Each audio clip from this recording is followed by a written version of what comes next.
우리 주님 예수께서 인류 구속을 위하여 이 땅에 오셨고 세상 죄를 지고 가는 하나님의 어린 양으로서 자신의 사명을 감당하기 위해 사시다가 이제 때가 되어 십자가 위에 자신의 몸을 제물로 바치고 피 흘려 희생하시게 되는데, 그 일을 하시기 직전 제자들과 마지막으로 한 일이 오늘 우리가 본 이 본문의 이야기입니다.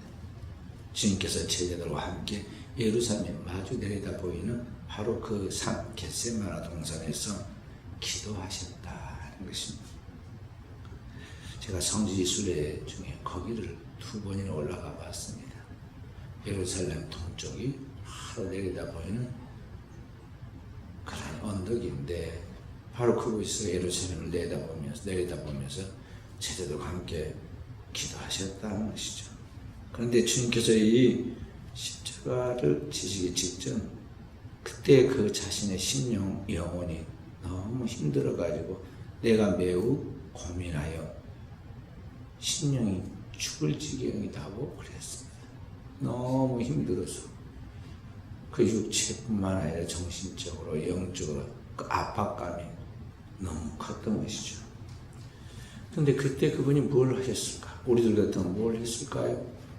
답답하니까 사람들을 만나지는 않았을까? 전화를 하지는 않았을까? 극장으로 달려가지는 않았을까?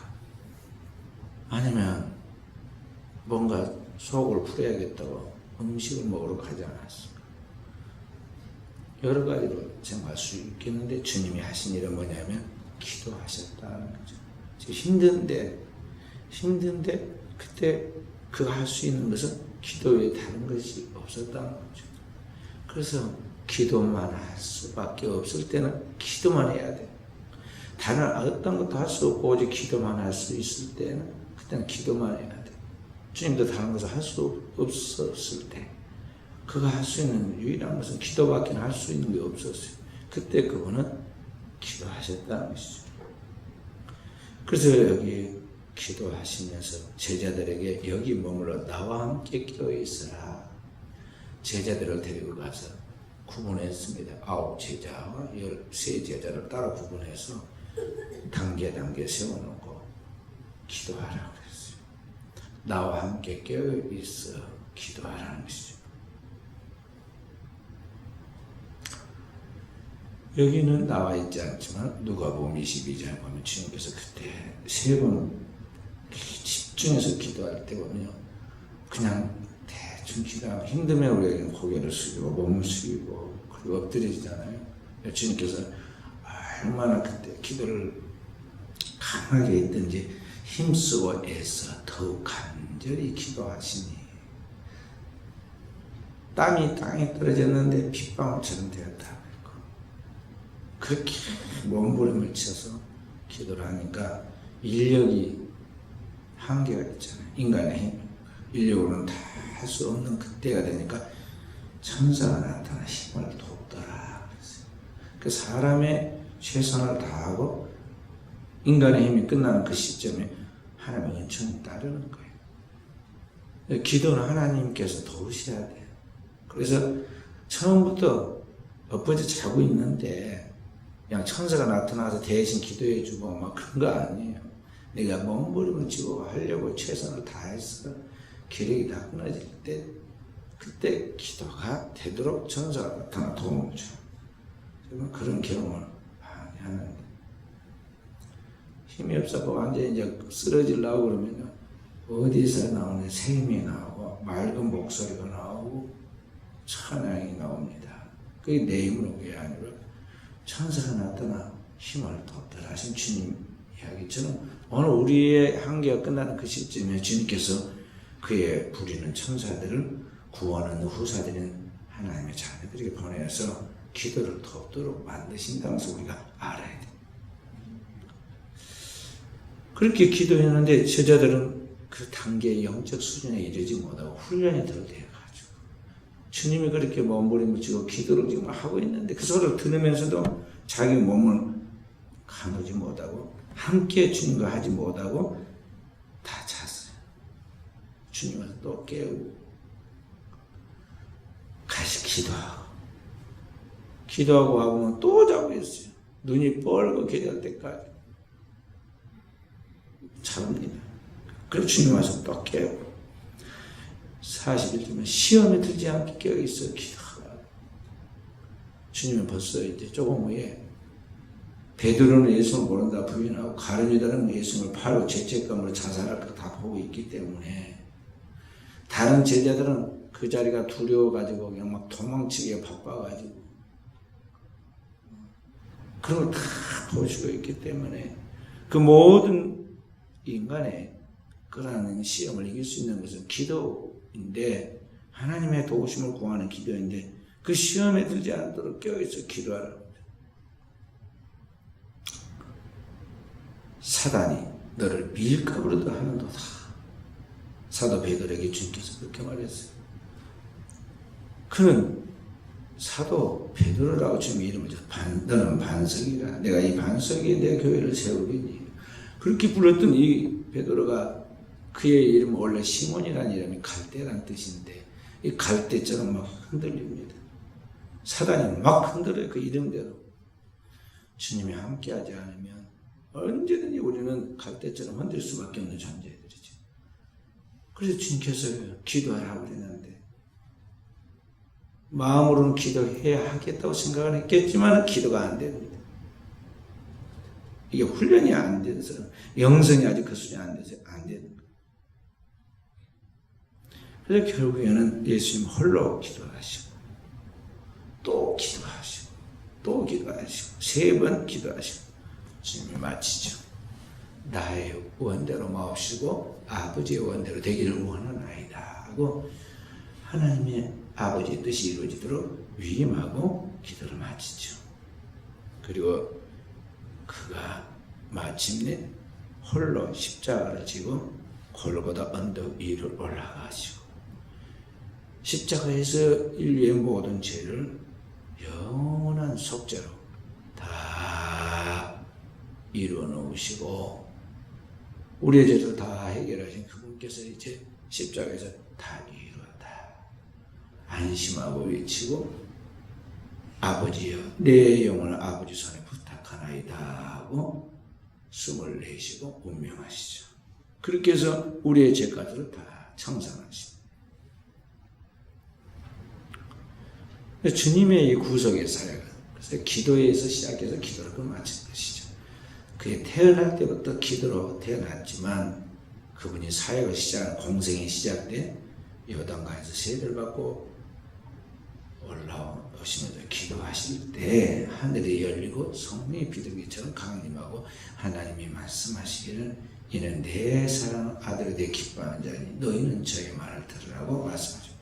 그때부터 시작해서 십자가에서 인류의 죄를 완성하기까지 마지막까지 한 것은 뭐냐면 기도했다는 거죠. 그래서 그리스도인은 그 신앙을 어떻게 지켜나가느냐 기도에서부터 시작해서 기도로 마쳐야 한다는 것을 우리에게 보여주고 있습니다. 그래서 우리 한국 교회는 복음이 들어온 지 135년밖에 안 되는 짧은 이 시간 속에서 예수님이 하신 그 기도를 본받아가지고 우리 한국 기독교 선교 초기부터 전국 각지에서 새벽 기도부터 했잖아요.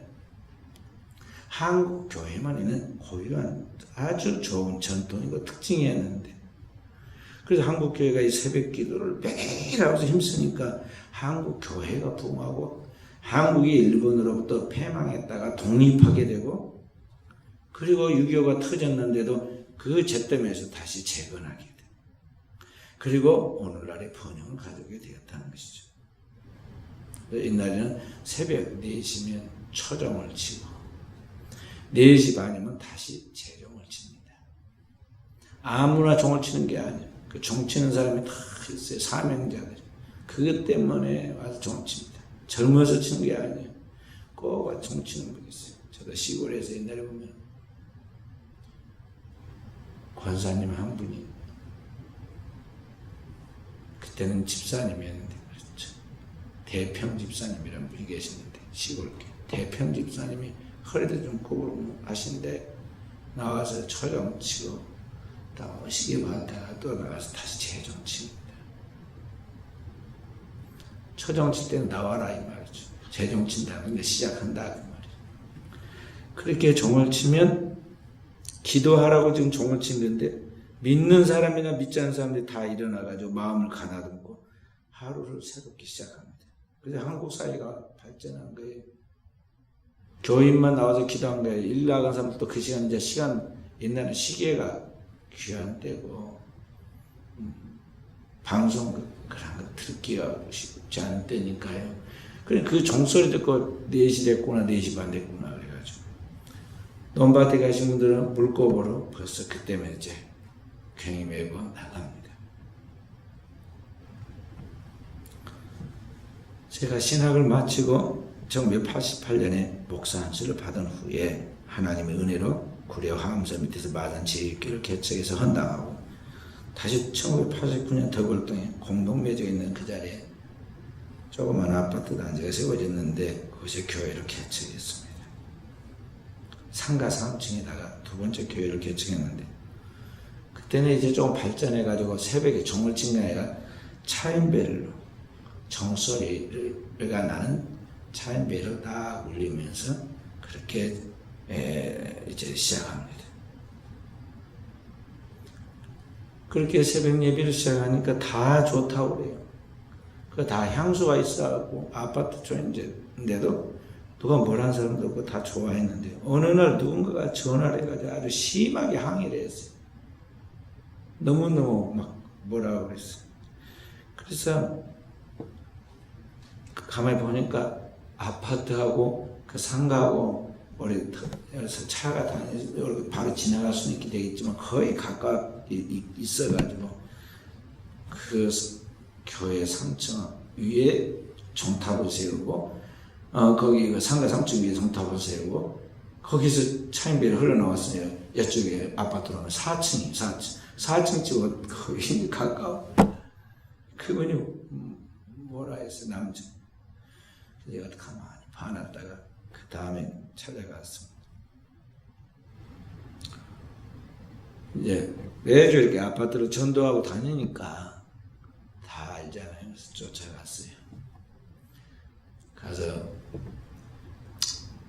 교회에서 왔다고 그러니까 이제 잘 만났다 생각하고 막 호통을 치고 뭐라 합니다. 이야기를 합니다. 그래서 제가 다 듣고 이야기를 같이 나눠보니까 그분도 교회를 다니신 분. 자기 입으로 말을 해서 이제 나도 교회 다니는 사람이지만 이렇게 종을 치면서 귀에서 바로 종을 치면 내가 어떻게 잠을 자가지고 일을 나가겠느냐. 그래서 교회 다닌 분이라고 그러니까 제가 속으로 잘 됐다. 제가 도리어 이제는 호통을 쳤습니다. 아니 교회 다니신다면 새벽에 종을 치면 나와서 기도해라 그 말인데 당신 집에 제일 가까워서 제일 크게 하나님께서 빨리 나와서 기도해라 그러면 빨리 나와서 기도를 해야지 교회에다가 그렇게 막 호통을 치고 그렇게 무례하게 해서 되겠느냐. 하나님이 당신을 좀 부르시는데 나와서 기도해야지. 여기 교회 없는 지에 교회 하나 세워주는 게 얼마나 이게 축복이냐. 무교면 교회 개척이 우리 총이 설로번이었는데 여기 공동묘지 터인지야 모르냐. 여기 공동묘지가 있었던 곳에 교회가 세워져서 지금 얼마나 좋은데 그런다고 막 제가 이제 그러면서 권면을 했습니다. 교회 나와라. 그때 이제 그분이 아주 공손해져가지고 이제 교회 자기도 나가고 있다고. 그러면 새벽 기도를 못 가면 이리 와라. 이야기 잘하고 그때 왔어요. 그때는 그래도 그런 이야기가 통하던 시대예요. 근데 요사이는 어떠나요?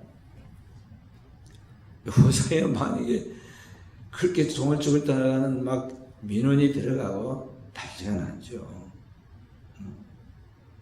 지금은 참으로 옛날의 시골의 교회 울리는 그러한 종소리 이런 게 굉장히 그리운 시대가 되었어요. 과거에는 교회뿐만 아니라 산에 또 어느 곳에 기도원들이 있는데 대개 기도원들의 기도 주제가 뭐냐면 국가와 민족을 위한 기도였어요. 그래서 구국기도원이라고 이름을 붙이는 것도 있고 기도할 때 반드시 국가와 민족을 위한 기도가 들어있었다. 근데 요사이는 현대 우리 한국교회는 국가와 민족을 위한 그런 중보 기도도 사라져. 사실 한국교회는 가까운 교회에도 아침에 새벽에 자발적으로 교회에 나가서 기도하는 사람이 거의 없는 시대가 되었어요. 옛날에 멀어서 굉장히 힘들었거든요. 그래도 뭐 4km는 보통으로 생각하고 다 걸어서 다니면서 기도하고 그랬는데 지금의 시대가 그런 것과 비교하면 완전히 질적으로 달라져서 가깝고 차로 갈 수 있고 또 얼마든지 안전하게 기도할 수 있는데 근데 문제는 좋아지니까 더 나아지니까 기도를 안 하는 그런 시대가 되었다는 것이죠.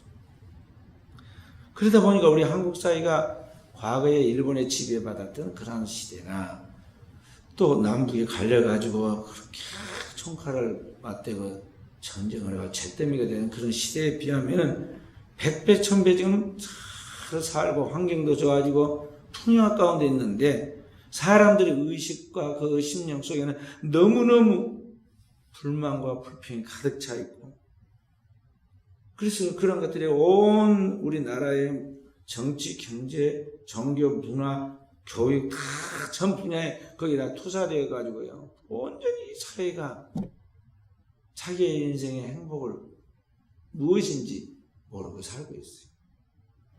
그래서 한국 사회가 지금 없거나 과거처럼 부족해서가 아니라 너무나 넘치는 가운데 있는데 총체적인 난관에 들어가 가지고 위기에 들어가 있다는 거죠. 오늘날 한국 사회가 지금 3.1 운동이 일본에 우리가 이제 침략을 당해서 나라로 국권을 상실하고 그때 회복하려고 첫 번째 일으킨 운동이 3.1 운동인데 3.1 운동이 일어난 지 꼭 100주년 된 해가 올해요. 1919년에 3.1 운동이 일어났으니까 2019년 올해가 지금 꼭 100년 됐는데 정말 이 100년 만에 이 역사가 달라지긴 했는데 우리 한국교회가 간절히 구하고 회복해야 할 것이 무엇일까를 우리가 생각해야 돼요. 3.1절 기념행사 국가적으로 교회적으로 많이 하게 될 거예요. 근데 가장 필요한 게 무엇이겠느냐 하는 것이죠. 무엇이 지금 시대에 가장 필요한 것일까요?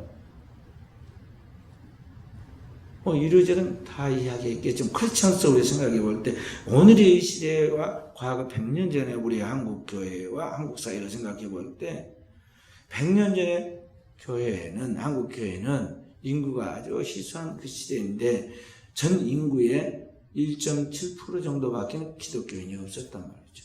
그러니까 아주 적은 숫자, 지금으로 말하면 일본의 기독교인 숫자밖에 안 되는 아주 적은 숫자인데 이게 한국 교회를 움직이는 그 크리스찬들이 한국 사회의 등불처럼 역할을 했거든요. 무엇이 그렇게 한국을 깨웠느냐면 100년 전에 우리 기독교 초창기에 우리 한국 교회 믿음의 선진들은 새벽마다 기도했어요. 교회에 나가서 기도했다는 거예요. 그래서 제가 어렸을 때만 해도 교회 가서 기도하면 주위에서 핍박한 소리가 뭐냐면 누구 집 조상이 났느냐, 부모가 돌아가시느냐고, 뭔 교회에서 이렇게 막 아침부터 재수없게 막 울고 개구리 울듯이 그렇게 한다고 막 별소리를 다 했어. 그것을 당연한 줄 알고. 그래서 그때 교회의 꿈은 무엇이었냐면 행여 다음에 교회를 지으면요, 소리가 밖으로 막 아무리 교회에서 크게 기도해서 밖으로 안 나가도록 지하를 좀 지어가지고 방음이 되도록 지하에 들어가서 기도해야겠다는 게 그때 모든 목회자들의 꿈이었어요.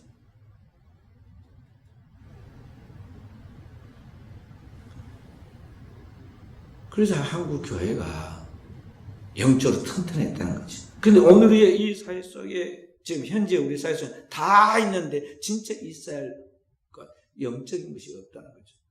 오늘 우리의 영혼 속에 하나님의 성령이 일렁이고 성령이 파도쳐야 하는데 이 우리 속에 있어야 하나님의 영이 없고 쓸데없는 세상 것만 꽉 차가지고 잘못된 세상으로부터 온 생각과 사상, 그 악한 영이 들어와서 분노와 미움과 불평과 원망과 온갖 의심과 갈등 이런 것들만 지배가지고 자신의 영혼을 파괴하고 가정을 파괴하고 공동체를 파괴하고 이 사회를 병들어가게 만든다는 것이죠. 그래서 오늘의 시대에 진짜 필요한 것이 있다면 오늘 우리가 이 기도의 영성을 회복해야 한다는 것입니다.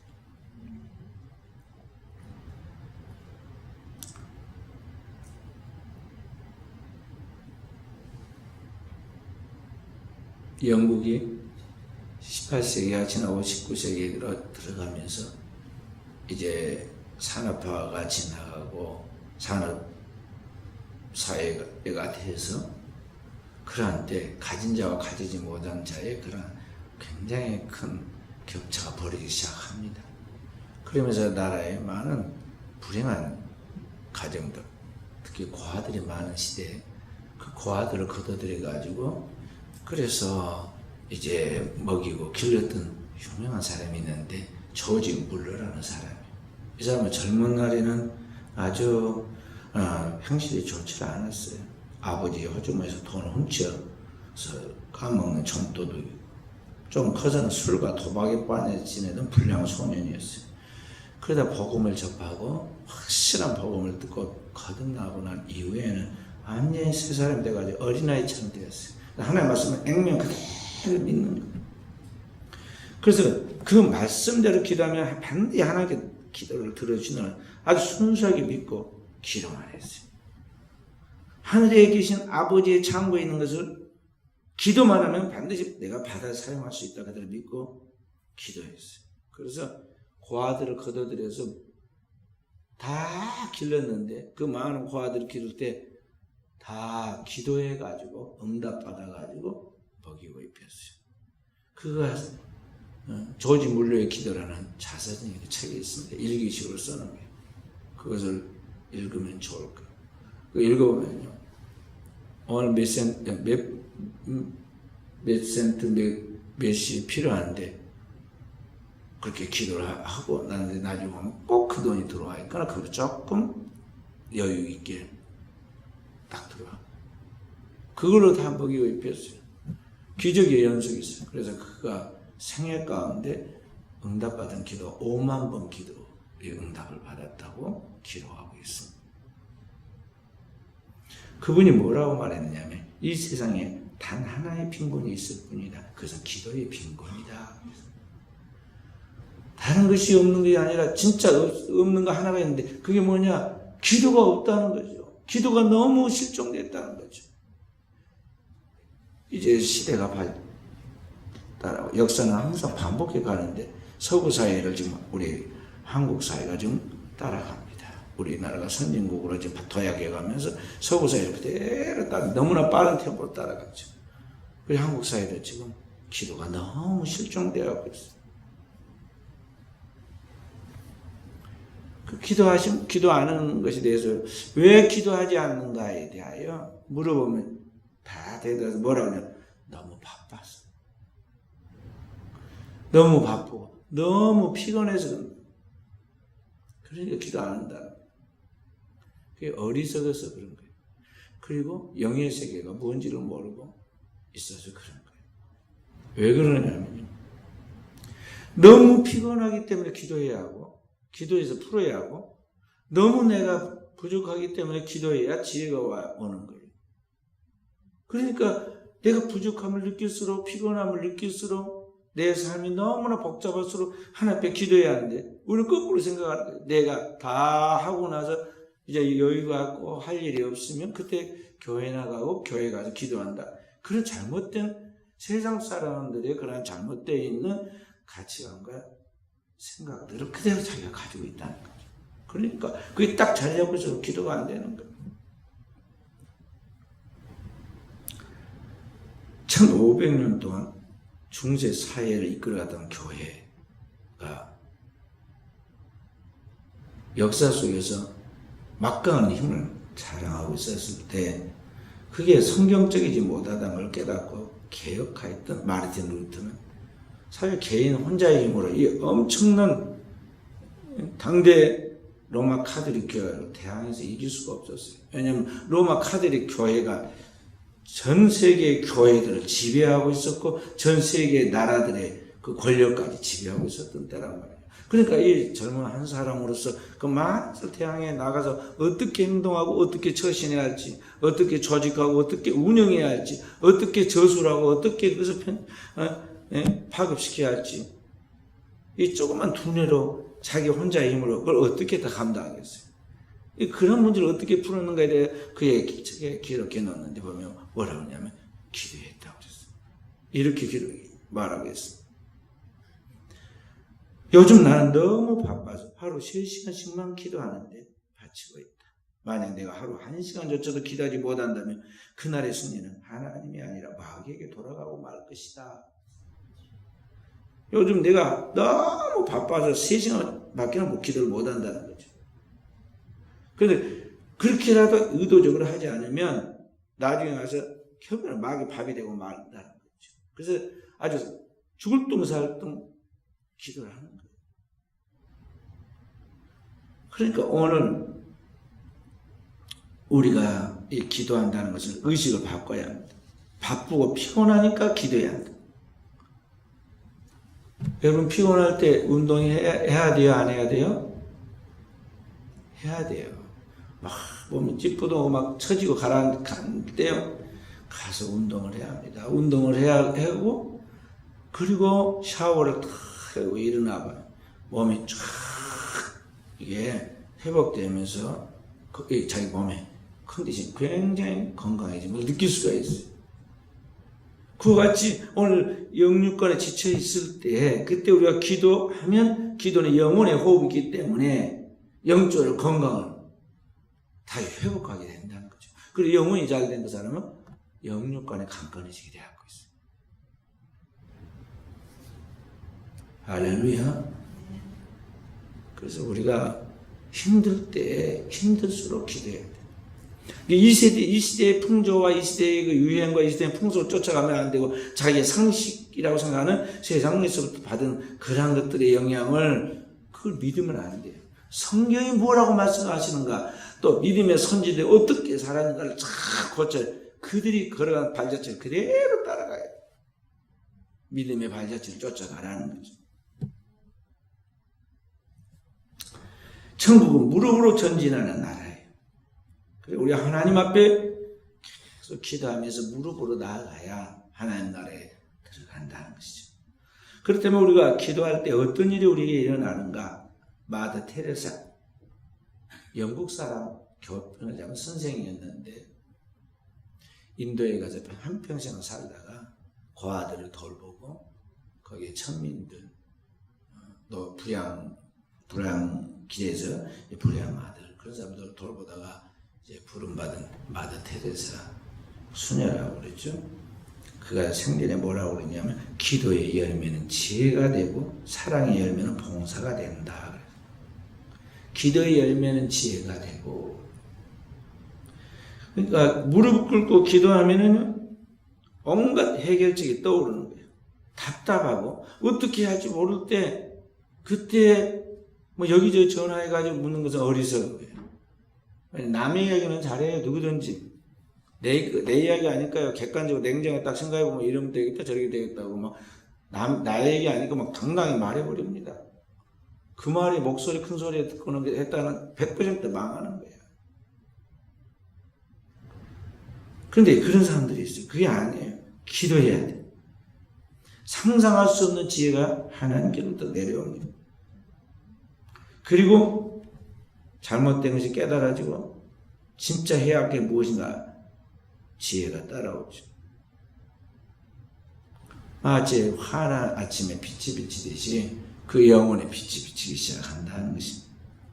주님이 내가 내게 천국 열쇠를 주노니 열면 닫을 사람이 없고 하시잖아요. 그러니까 이 하나님께서 우리에게 기도할 때 하늘의 문을 열고 닫을 수 있는 지혜를 준다는 것이죠.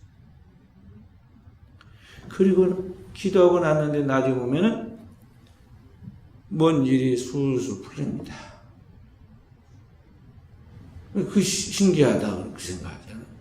어찌 이렇게 됐을까? 자기도 이해를 하니까 논리적으로는 이해가 안 되는데 기도하고 나가면 풀리게 되고 있어요. 어떤 함정과 문제에서도 풀리는 것을 보게 돼요. 이 2000년의 역사 속에서 고대 몇천 년 전부터 역사 속에서 신앙인들이 경험했던 것들. 기도할 때 감추었던 미래와 모든 하나님의 축복이 나타나기 시작하죠. 그리고 그 앞에 하나님께서 기도할 때 성령의 비전을 주어서 우리에게 하늘의 놀라운 계획을 보게 만들죠. 그래서 오늘 기도보다 더 큰 능력은 없는 거예요. 그리스도인이 세상 사람들처럼 돈을 능력이라고 생각하고 권력을 능력이라고 생각하고 다른 어떤 것을 이상의 권력으로 생각하면 능력을 생각하면 안 돼요. 그리스도인의 최고의 능력은 뭐냐면 기도의 능력이에요. 기도할 때 오늘 우리의 삶 속에 하나님이 역사하시는 그것이다 하는 것이죠. 오늘 이 시대가 물질 문명이 발달하고 이기주의가 너무나 팽배해서 세속화되어서 사실 정말 영적으로 살기 너무 힘든 시대이고 기도하기는 더욱 힘든 시대예요. 그러나 성경은 과거나 현재나 미래나 언제나 모든 문제의 해답은 기도 외에 다른 방법이 없다고 딱 정해놨어요. 마가복음 9장 29절에 주님 그러셨잖아요. 기도 외에 다른 방법, 이런 능력이 나올 수가 없다. 모든 것을 그리스도인이 기도해야 돼요. 그런데 과연 우리가 그렇게 기도하고 있을까 하는 거예요. 우리의 신앙과 삶은 우리가 고쳐야 합니다. 이 시대의 풍속을 따라가면 안 돼요. 거룩한 믿음의 전통과 그 믿음의 거룩한 계보를 고수해 나갈 수 있어요. 신앙은 보수해야 한다는 게 그런 뜻이에요. 그 옛날부터 지켜왔던 거룩한 전통을 그대로 지킬 수 있어야 한다는 거죠.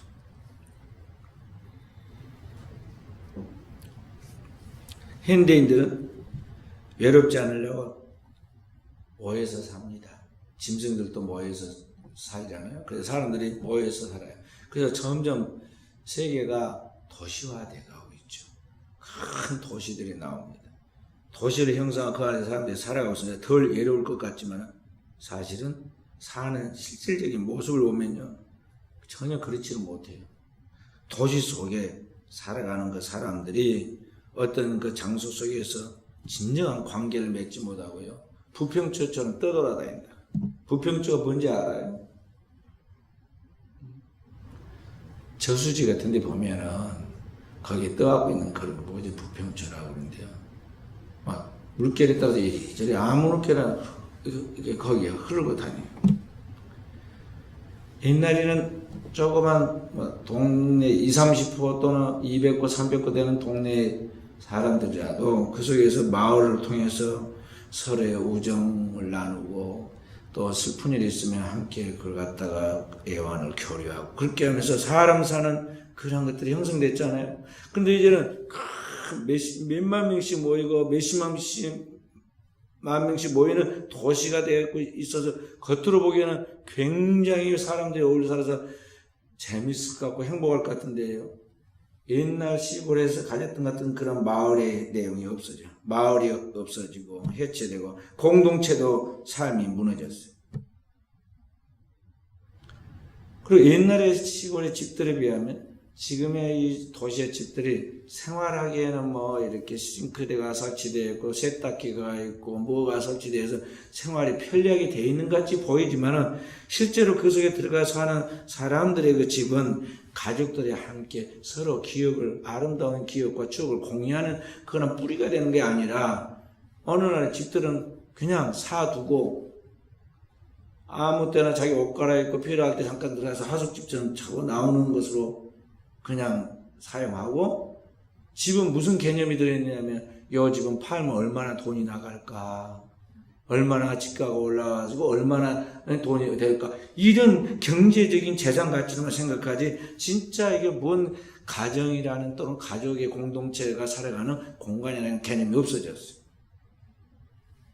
그러다 보니까 현대인들이 이렇게 많이 살고 있는데 늘 느끼는 게 뭐냐면 소외감, 고독감이에요. 외로움.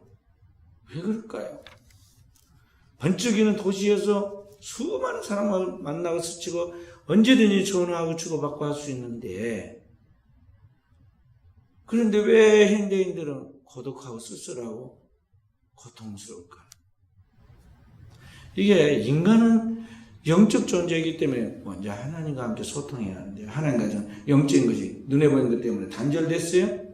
그 다음에 인간의 관계도 영적인 존재들이기 때문에 인간 속에서 인간끼리 서로에 대해 깊은 마음의 교류와 이해를 통해서 또 서로를 사랑하는 가운데 인간의 영적인 그런 것이 함께 교류되는 이런 것들이 다 상실되고 소외됐다는 거죠.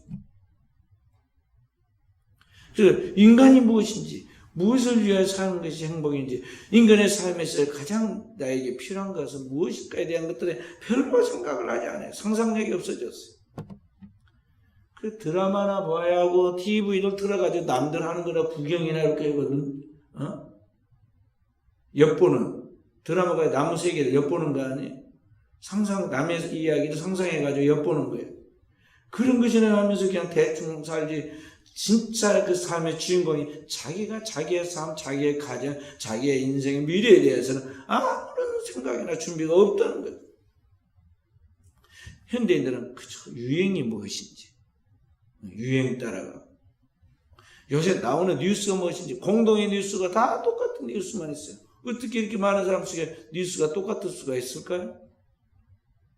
끌려가요. 한참 뉴스, 우리 남자들 뉴스 좋아해요. 완전 TV만 틀면 뉴스만 봐. 또 신문 보고. 여자들은 드라마 보고 또 보고.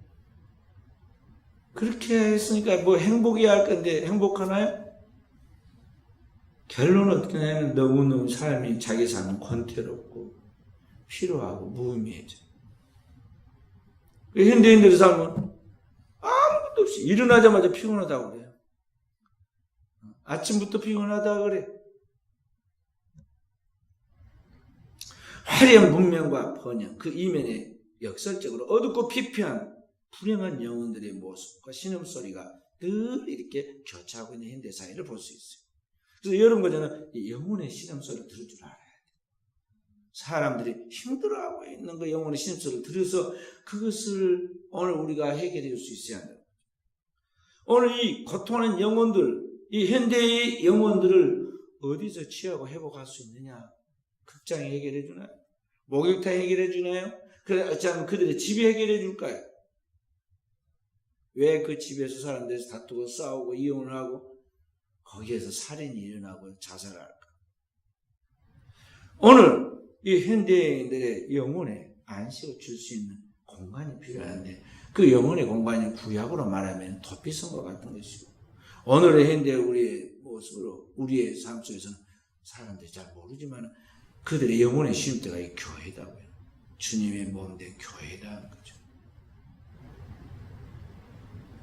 그래서 이 주님의 몸된 교회를 통해서 영혼들을 쉬게 만들어야 하고 침체된 영혼들을 회복시키도록 오늘 우리가 교회가 그 사명을 감당하도록 깨어 있어서 그 준비를 해야 한다는 것입니다. 할렐루야.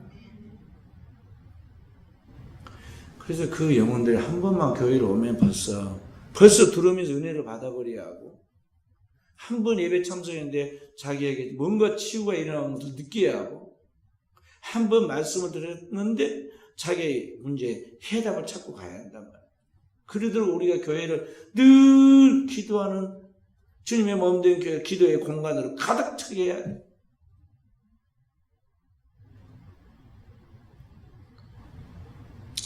6세기 때 로마 귀족이었다.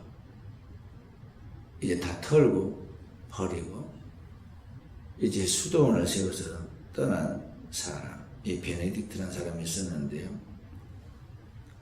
이 로마 문명의 영증을 느끼고 수비아코라는 곳에 동굴에 들어가서 수년 동안 그것을 수도원 삼고 기도했어요. 그냥 동굴이 동굴. 마을이 지금 수도원 같이 바뀌었지. 동굴에서 그렇게 기도했는데 그가 이제 다른 수도사들을 지도하기 몬테카시노로 옮겨간 다음에 하루는 이런 일이 있었어요. 한 여인이 늘 바람이 불면 사방으로 돌아다니면서 마음의 갈피를 잡지 못하고 방황하는 그런 여인이었어요.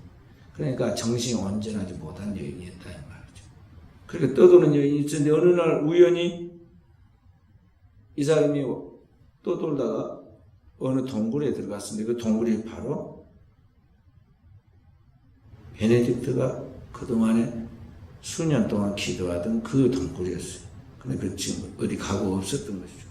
거기에서 하룻밤 머물다가 나왔는데 그렇게 정신을 떠들고 돌아다니는 여인인데 그 다음날 정신이 완전해져가지고 맑아가지고 다시는 그런 병이 없고 맑은 정신을 가진 사람이 되었어요. 기록이 남아있어요.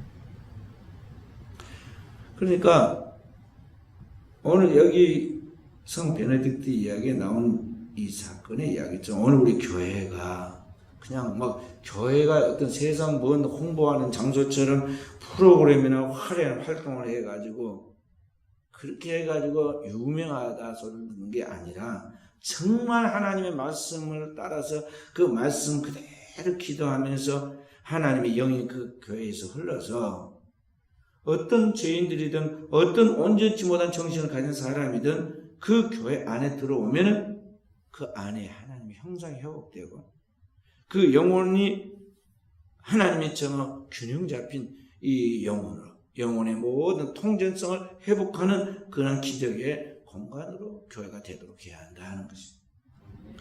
교회에 들어오면 전율이 일어나야 돼요. 영적 교회로서의 뭔가 오면 딱 전율이 돼요.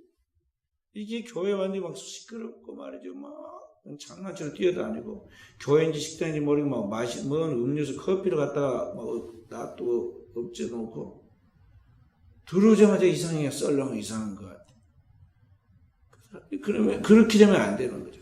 딱 들어오는 때부터 벌써 뭔가 영적으로 느껴진다면 인간의 영적 존재가 느껴지는 거야.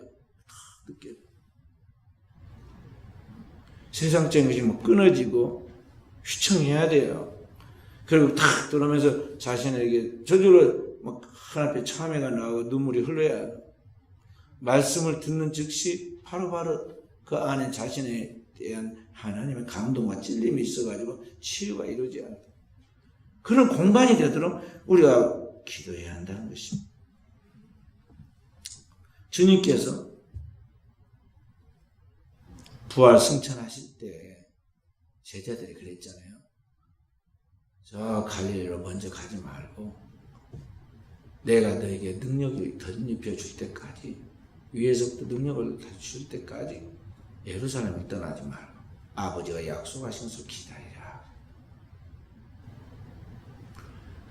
주님께서 부활 승천하면서 사도행전 2장 33절에 보면 아버지께 성령을 받아서 너희 보고 듣는 이것을 부어주셨느니라.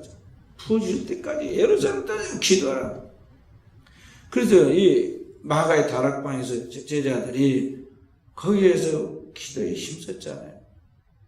완전히 다른 사람들이에요. 껍데기는 똑같은 시몬이고 베드로고 똑같은 제자들인데 완전히 다른 사람 됐잖아요. 완전히 달라져. 성령이 그 안에서 역사하고 그 사람을 거듭나게 해서 변화시키는 다른 사람이 되는 거죠. 그래 그리스도 예수를 믿는 사람은 새로운 피조물이라. 뉴 크리에이션이다. 새로운 존재가 되는 거예요. 뉴빙이다. 새로운 존재. 그 속에 새로운 인격을 가진 새로운 영성을 가진 존재가 된다는 거죠. 그래서 오늘 우리는 이렇게 기도하다 보면요 이제 달라집니다. 옛날에는 또 하나님의 말씀이 뭔 말인지도 모르겠는데 깨달아지기 시작하고 그 말씀에 대한 믿음이 와가지고 뭐 어느 날은 가슴 깊이서 하나님의 의심 없는 절대 확신의 믿음이 딱 생겨요. 그 믿음이 생기고 얼마나 그 말씀에 대한 믿음이 힘이 생기든지 그 말씀 의심 없이 믿음으로 말했는데 말한 것이 그날 하루가 지나기 기도 전에 딱 이루어지고 역사 나타나. 이게 기도의 응답이 되는 거예요. 그러니까 오늘 우리가 신앙생활을 할 때 그런 영성을 소유하고 그런 영성 가운데 체험하고 그 체험한 것을 나눠주는 신앙으로 나가야 그 사람도 복되고 가정도 복되고 그가 만나는 구역, 기관, 부서가 다 복이 되는 거예요. 그러한 영성으로 살지 아니하면 불행한 거예요. 율법적으로 그냥 막연하게 하나님의 두려워서 믿는다는 것이. 지옥 간다. 그러니까 뭐죠? 지옥이 무서워서 그냥 교회를 어쩔 수 없이 다니는 그런 식의 신앙생활은 얼마나 힘든 거예요. 살아계신 하나님의 세계를 천국은 여기 있다 뭐다 여기 있다 저기 있다 뭐다 너희 가운데 있느니라. 하나님의 나라의 능력을 체험하고 있는 그 자리가 천국이다 이 말이에요. 만약 내가 하나님의 성령을 힘입어 귀신을 쫓아내는 것이면 하나님의 나라가 너희 가운데 임하였느니라. 그리고 이와 같은 하나님의 성령의 역사를 경험하는 그 삶 속에 두려울 것이 없는 거죠. 하나님이 나와 함께 하심을 체험하기 때문에 그 믿음 속에서 우리는 항상 삶이 무엇이 있고 없어서가 아니라 항상 하나님으로 충만해가지고 기쁜 것이죠. 어떤 환경 속에서도 내가 원하는 게 이루어졌든 원하는 게 이루어지지 아니했든 우리는 범사에 하나님이 하시는 일은 하나님의 선한 뜻 안에 잘 되는 일인 줄 믿고 합력해 서는 줄 믿고 우리는 감사할 수 있는 거죠. 그런 영성의 사람으로 우리가 자라간다는 것입니다.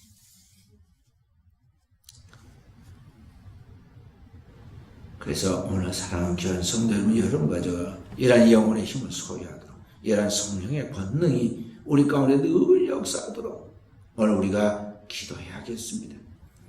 과거에 우리 한국 교회가 얼마나 초라한 예배당들이었습니까? 이나 한국 교회들 찬 마룻바닥에서 또 비가 새고 그런 지붕 위에서 제대로 냉난방도 안 된 그런 거에서 무릎 꿇고 기도를 했어요. 그래서 성령이 그때 역사했습니다.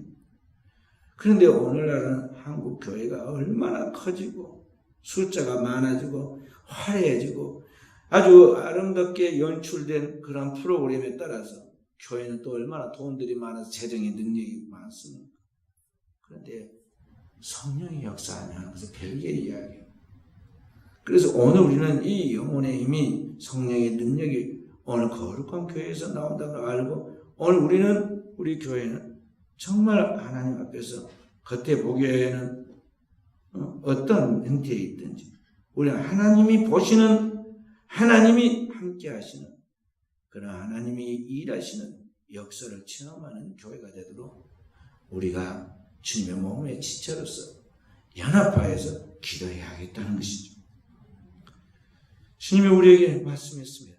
나와 함께 1시 동안도 깨어있을 수 없느냐.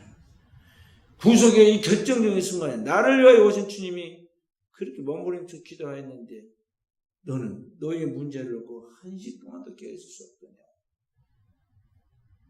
오늘 주님 앞에서 우리가 주님과 함께 깨어서 기도함으로 살아계신 주님의 그 능력을 매일 삶 속에서 체험하고 그 주님을 우리의 입술로 거짓 없는 믿음으로 증거하고 고통받고 방황하고 상처 입고 주간의 현대 영혼들을 정말 주님 앞으로 주님의 교회로 인도하여 하나님의 영광을 체험하게 하고 은혜를 체험하게 하고 치유와 회복을 갖게 만드는 주님의 거룩한 종들로서의 삶을 감당할 수 있기를 주의 이름으로 축원드립니다.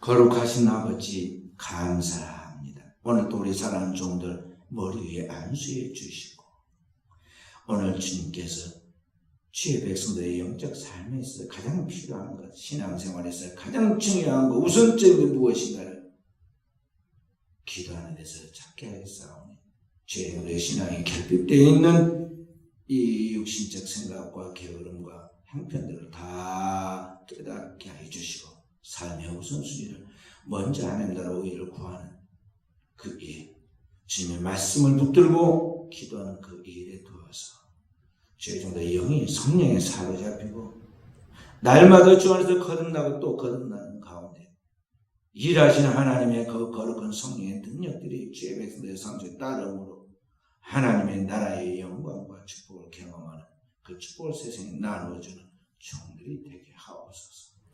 이 밤도 주께서 주의 사랑하는 종들의 그 모든 공피와 그 괴로움과 어려움을 다 하십니다. 주님께서 친히 임재하사 지혜 정도를 통해서 일하지 하나님의 영광만 경험하게 하옵소서. 모든 말씀을 구주 예수님 이름으로 기도하옵나이다. 아멘.